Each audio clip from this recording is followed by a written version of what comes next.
ত্রয়োদশ জাতীয় সংসদ নির্বাচনে নিরাপত্তা নিশ্চিতে মঙ্গলবার দুপুরে শেরপুর পরিদর্শন করতে হেলিকপ্টার নিয়ে উপস্থিত হন বিজিবি মহাপরিচালক মেজর জেনারেল মোহাম্মদ আশরাফুজ্জামান সিদ্দিকী।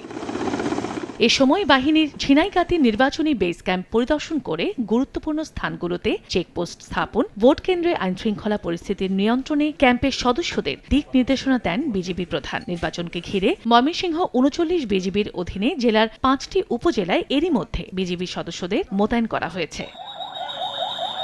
নির্বাচনে ভোটারদের নিরাপত্তা নিশ্চিত করতে নীলফামারী ৪ আসনের নির্বাচনী এলাকায় যৌথ বাহিনীর টহল জোরদার করা হয়েছে। এরই অংশ হিসেবে সৈয়দপুর উপজেলার ৫টি ইউনিয়নে সেনাবাহিনী, পুলিশ ও বিজিবির টহল কার্যক্রম পরিচালিত হয়। সিসি ক্যামেরা থাকবে যাতে কেউ কোনো প্ল্যান করতে না পারে নির্বাচন বানচাল করার।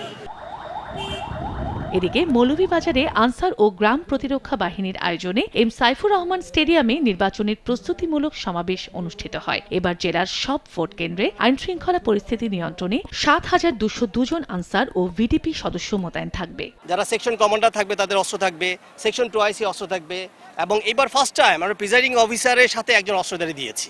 আর এর মধ্যেও থাকবে 2 জন এন্ড ইউজার হচ্ছে ভোট কেন্দ্রে যদি অপ্রীতিকর ঘটনা ঘটে ওরা সাথে সাথে ছবি তুলে ফেলবে অথবা আপনার ওই ভিডিও করে ফেলবে, ভিডিও করে সাথে সাথে ওরা পোস্ট করে দেবে।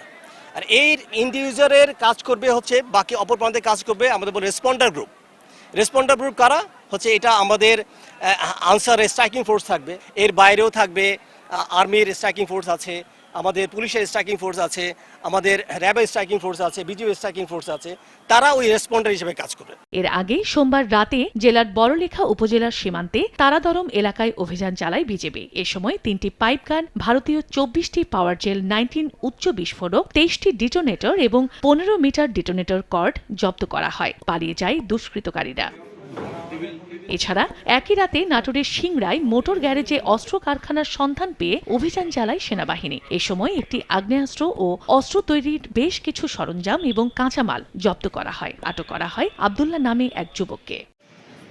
চন্দ্রা বিশ্বাস, ববি, সময় সংবাদ।